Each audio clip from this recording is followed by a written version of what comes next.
Munoso, and I am the director of the honors program here at St. Elizabeth University. I am beyond excited to welcome everyone to the first ever student-founded honors conference at SEU.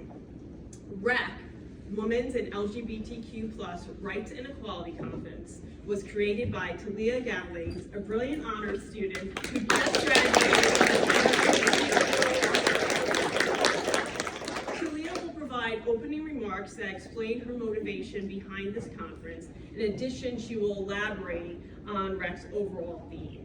So for my part, I'm not going to do that. What I want to really do is I want to share a quick story about how this conference got started and thank all the people who made it possible, because there's a lot of individuals and groups that made this conference possible. Both are going to convey important messages about leadership, agency, and collaboration, objectives we are striving to achieve with WREC.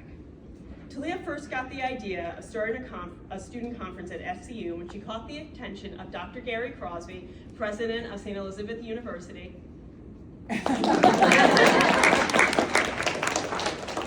provost and vice president of academic affairs and student life, Dr. Ann Bartlett, who's sitting here.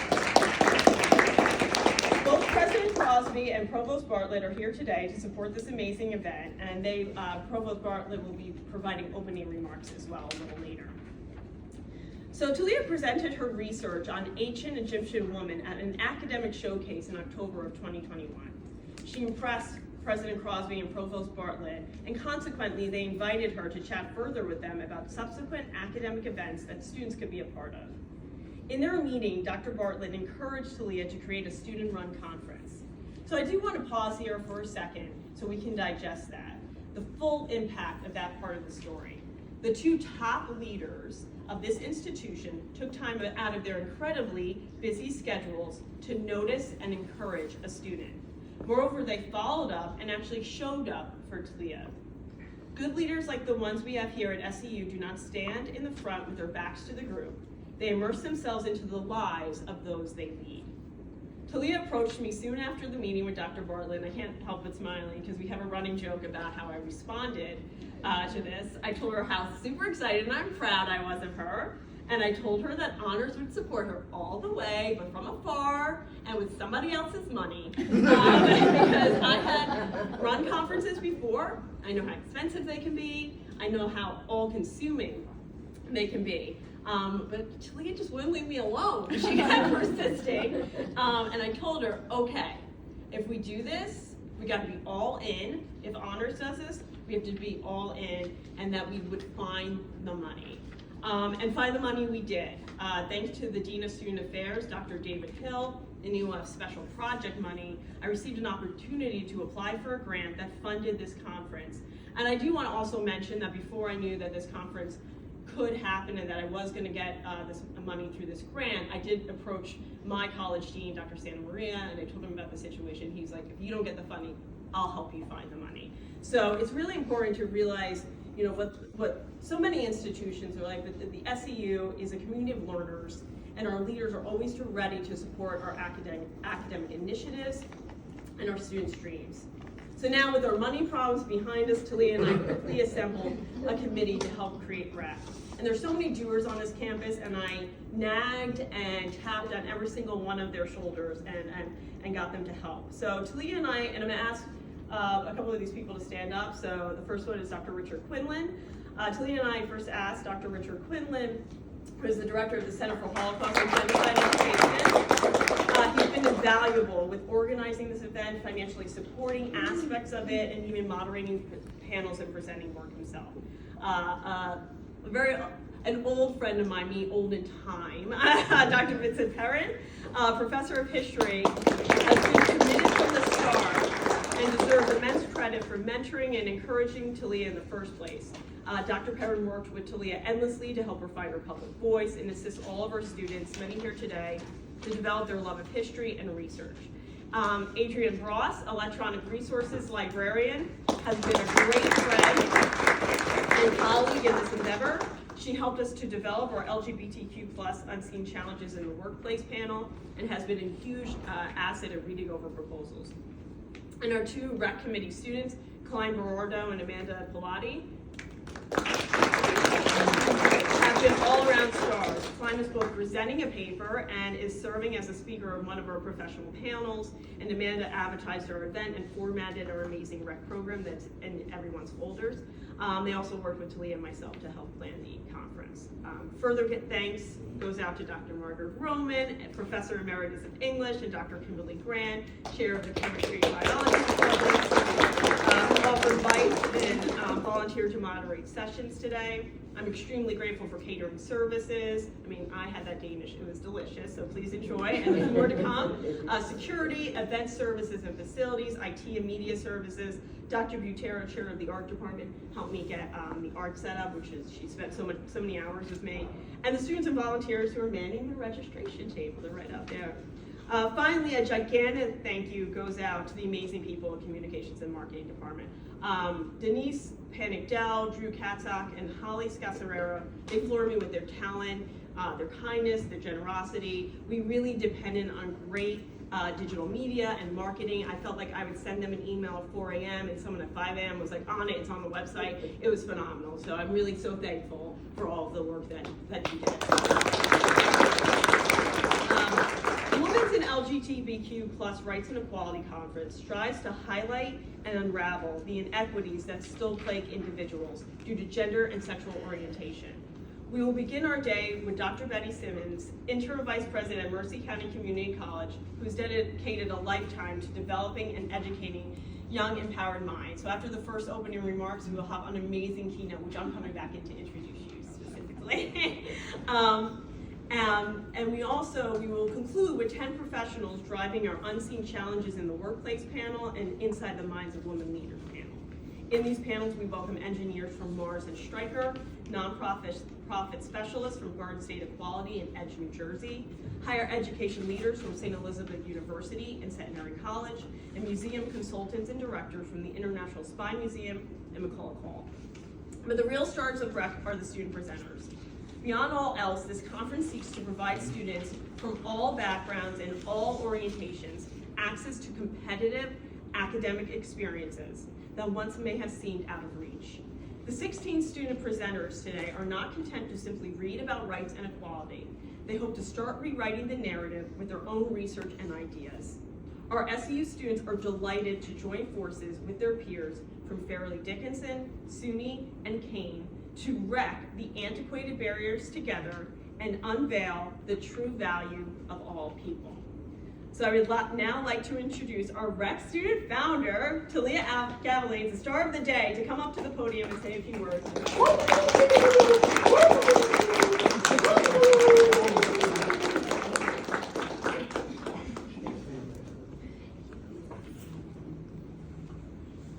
Good morning, President Crosby, VP Bartlett, Dr. Simmons, students, friends, and family. What a wonderful turnout we have today for SEU's first ever student-run conference.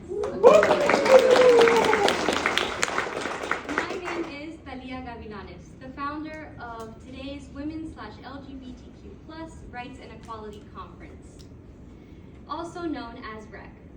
REC came about after a wonderful chat with SEU's VP Ann Bartlett, who spoke to me about how inspiring a conference can be for a minority community, and shared her visions with me about an academic conference, and how it can inform, educate, and energize both the students and faculty of a university.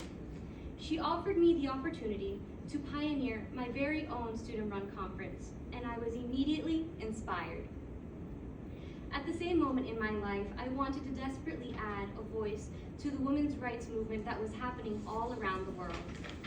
It was clear to me that an academic conference focused on social justice issues for women and other marginalized populations was just the way I and all of today's participants was going to push back against ignorance, prejudice, and misunderstanding. And so the idea for REC was born. Navigating the transition from a dream to reality of a conference required the skill and guidance of an academic advisor. And Dr. Nicole Unozo, who is an absolute dream maker, was just the woman for the job. Let us go forward today with courage and poise to share with our mothers and sisters and aunts why they are an absolute force to be reckoned with. Our mission today is to have a conversation that inspires people and shows them that the sky is only the view, and to reach beyond to the stars. And what a better place to have that conversation than an academic conference. Maya Angelou once said, "History, despite its retching pain, cannot be unlived, but if faced with courage, need not be lived again." Bienvenidos amigos y familiares. Significa mucho para mí ver todas sus caras aquí hoy. Espero que todos toman que lo escuchan hoy y lo aplican en su vida con confianza y orgullo. Me llamo Thalia Rosa Gavilanes y juntos marcaremos las diferencias. Gracias. I'd like to introduce to the podium Provost and Vice President Ann Bartlett to say a few words.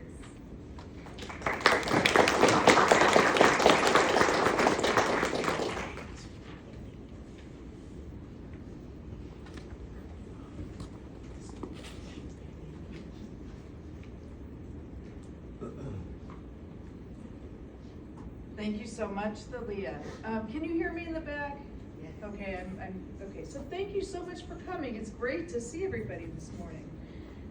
I would like to again thank Thalia Gavilanes for founding this conference, and to Dr. Yonoso and the whole team for organizing and orchestrating this great event, which I hope will continue for many years. Conferences have always been my favorite part of academic life. My first was as an undergraduate at SUNY Geneseo, when I attended the International Congress on Medieval Studies at Kalamazoo, Michigan, in Western Michigan University, otherwise known as Kalamazoo. I see some people nodding, understanding the Kalamazoo mystique. It's a blast. But I went there as an undergraduate with faculty and students, and I attended thereafter faithfully for 20 consecutive years. We stayed in the vacant res halls. That was kind of how you did it at Kalamazoo. So we brought our own sheets and towels and boom boxes and coolers and the whole 9 yards. It was always fabulous. And after the evening sessions, we would adjourn to various people's dorm rooms and we would have just passionate discussions all night long, talking about what we'd heard that day, what we'd read, what we were working on, what we were writing. Sometimes we were there with famous scholars, and it was just, we were all just drinking wine out of paper cups and talking, and it was leveling. We were all on the same page, and we had some wonderful discussions and really built some collaborations.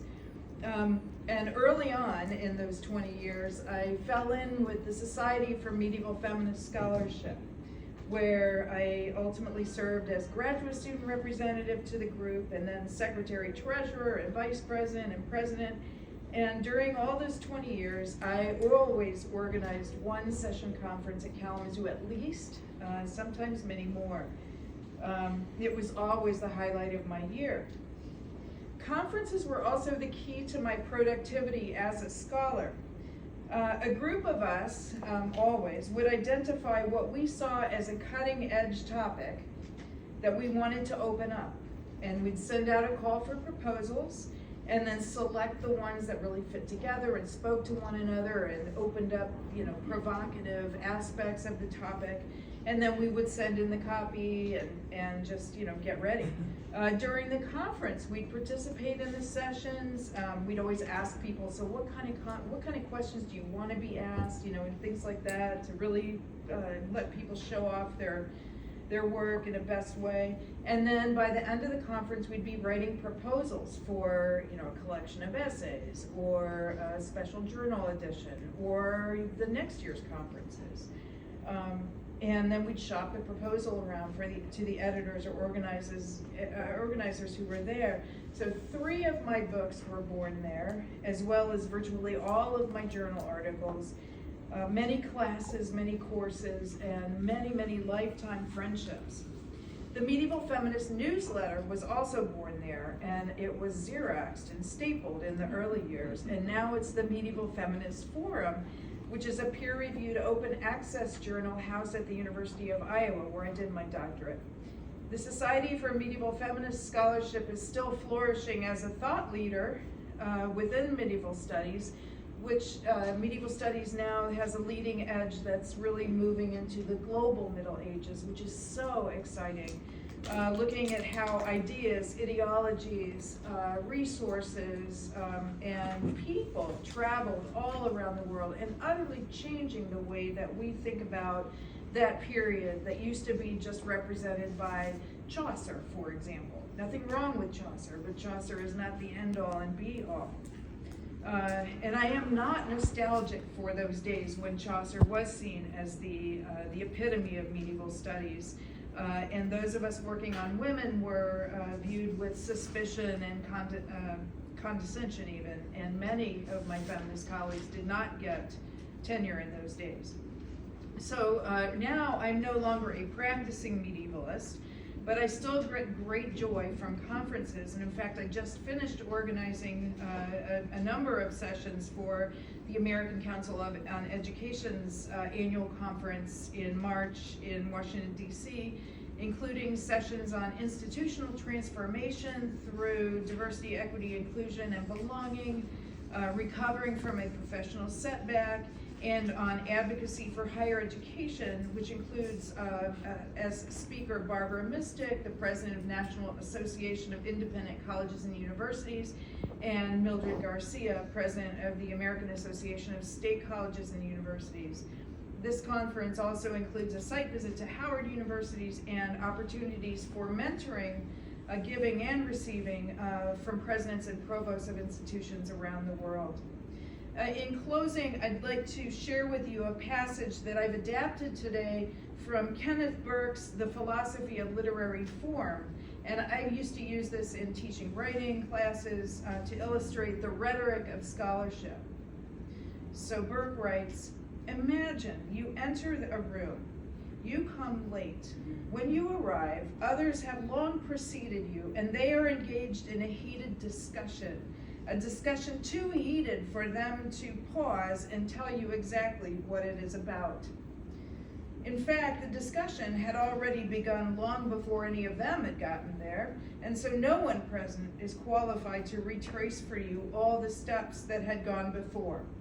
You listen for a while until you decide you've caught the tenor of the argument, and then you enter the conversation. So that's what today is about, entering the conversation. And I thank the speakers in advance for their contributions, those who are presenting and those who are listening and asking questions, all entering and all transforming the conversation with their unique voices and perspectives. One of the most exciting and fulfilling activities imaginable. Thank you very much for allowing me to reflect on and share these experiences, and may you have an extraordinary experience today, and may the people you meet become your colleagues, collaborators, and friends. Thanks again for giving me the opportunity to participate.